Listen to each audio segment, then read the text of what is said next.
Nah, ya sebelum kita nanti menjawab pertanyaan daripada Pak Ustadz kepada Teh Desi, ada baiknya kita lihat yang namanya Celtum. Celutukan 1 menit ala Mice, goresan-goresan mengenai selingkuh tiada akhir. Ini dia. Assalamualaikum, halo pemirsa Celtum, selamat pagi. Bicara mengenai setia nih, Mice mau tanya dong, emangnya setia itu apa sih pemirsa? Bukannya setia itu berarti selingkuh tiada akhir ya? Sama seperti gambar saya yang satu ini nih. Saya mau ngomongin tentang pertama diketemukan teknologi Foursquare. Ini teknologi ini bisa ngecek si pemegang handphone ada di mana nih. Nah biasanya sama perempuan-perempuan nih untuk ngecek pacarnya nih ada di mana nih. Jadi ketahuan nih lokasi nih si pacar si cowok nih ada di mana.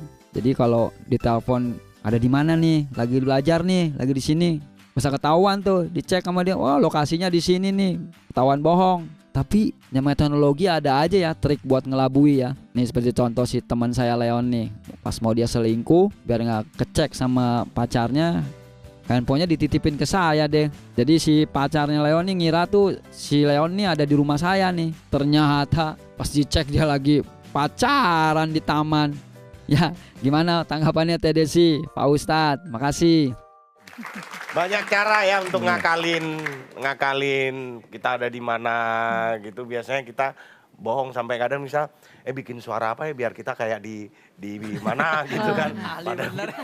Padahal di mana gitu. Ya? Enggak. Udah terbiasa long distance relationship gitu ya.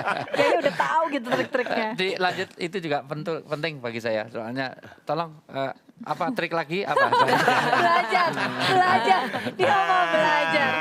Ya, prinsipnya adalah orang itu kalau mau berbuat baik, niat baik itu juga diberikan ada saja jalannya. Tapi kalau mau niat jelek juga ada juga yang jalannya. Ada saja alasannya itu. Tapi by the way jawabannya gimana? Learning point yang paling penting 2 kali gagal kan sama-sama 2 kali. Gitu. Kita bisa membahagiakan orang lain kalau kita sendiri bahagia. Kita menjadi diri sendiri sehingga kita bisa dengan leluasa membahagiakan anak dan suami kita. Kita tidak akan pernah bisa mengharapkan orang lain membahagiakan kita dan kita tidak akan pernah bisa mengharapkan orang lain berubah. Jadi intinya ketika kita memutuskan untuk bisa memilih seseorang untuk menjadi pasangan hidup kita, siapkah kita untuk menerima seluruh kebaikan dan kejelekan yang dimiliki oleh dirinya? Ketika kita siap, itulah yang terbaik bagi diri kita. Pada akhirnya itu sih. Ya, maka kunci hubungan suami istri adalah wa'asiruhuna bil ma'ruf. Yaitu suami istri itu harus punya rasa saling pengertian. Pengertian itu artinya orang bisa tidak hanya kenal tetapi juga saling memahami, saling merasakan, saling empati, saling mengisi. Itulah yang disebut dengan orang bersuami istri. Maka hubungannya bukan mahabbah tetapi mawaddah. Ya. Kalau mahabbah itu cinta karena masih cantik. Tapi cantik itu seberapa sih? Kalau hitung-hitungan cantik rugi kalau punya itu suami kok ganteng rugi. Mending yang jelek. Kenapa? Lebih konsisten. Kalau ganteng jelek terus. Iya. Kalau ganteng ada jeleknya. Iya, kalau ganteng paling 20 tahun pasti jelek.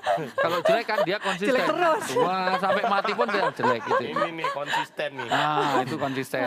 Itu suami yang konsisten. Itu luar biasa itu semuanya. Hanya karena harta itu bisa naik, bisa turun tergantung situasi ekonomi. Nah, maka ikatannya adalah ikatan batin yang luar dalam. Saya nikahi kamu bukan karena cantikmu, ya. Saya nikahi kamu bukan karena hartamu, tetapi ini karena bagian dari ibadah. Sama dengan orang kalau mau ibadah jangan niatnya untuk niat dunia. Ya. Nanti bisa-bisa nggak sholat. Kenapa? Hari ini saya nggak dapat uang, males saya untuk ibadah. Itu namanya transaksional.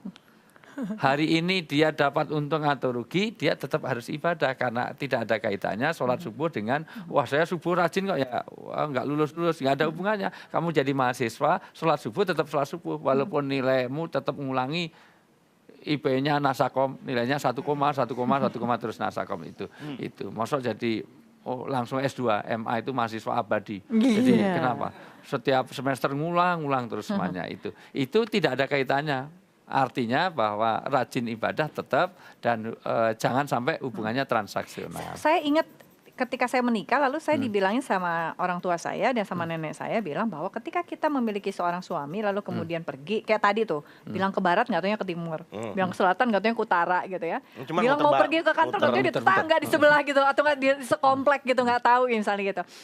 Yang diajarkan saya nggak tahu nih tekniknya diajarinnya gimana. Kalau saya diajarinnya gini, udah pokoknya begitu suami keluar didoain yang terbaik lalu kemudian bilang, Mas, kebaikan atau keburukan yang engkau lakukan akan kembali ke dalam diri kamu, ke dalam kehidupan kamu, tidak ada kaitannya dengan diriku. Wah itu tuh nusuk Dalam. juga ya. Iya. Artinya kan kebaikan atau keburukan, misalnya kalau lu bohongin gue ya balik lagi ke lu gitu kan, kasarnya kayak Iya. gitu. Kalau Tania gimana waktu itu menyikapi? Saya sih tentunya kita mendoakan ya sudah sebelum berangkat keluar rumah ya pastinya kita sebagai istri saat itu yang mendoakan yang terbaik. Tapi saya juga ingatkan apapun yang kamu lakukan bukan dengan saya hubungannya, dengan Allah. Karena sudah beberapa kali awalnya sih saya nggak ngomong seperti itu, percaya aja. Tapi begitu kesininya, wah, kalau bicara keras kan tidak akan dia dengar. Tapi kalau kita bicara pelan-pelan, mungkin akan dia dengar, tapi tidak didengar juga. Yang penting sudah semaksimal mungkin sebagai wanita, sebagai ibu, sebagai istri berusaha yang terbaik. Oke, saya ingin tahu tadi Teh Nehnia bilang bahwa saya mempertahankan pernikahan walaupun setia selingkuh tiada akhir untuk anak. Lalu bagaimanakah pandangan tentang keputusan ini walaupun pada akhirnya bercerai ya gitu ya tentang ini dari Wi ya. Selain satu ini ya tetap sini cerita hati karena setiap cerita Berkesan di hati.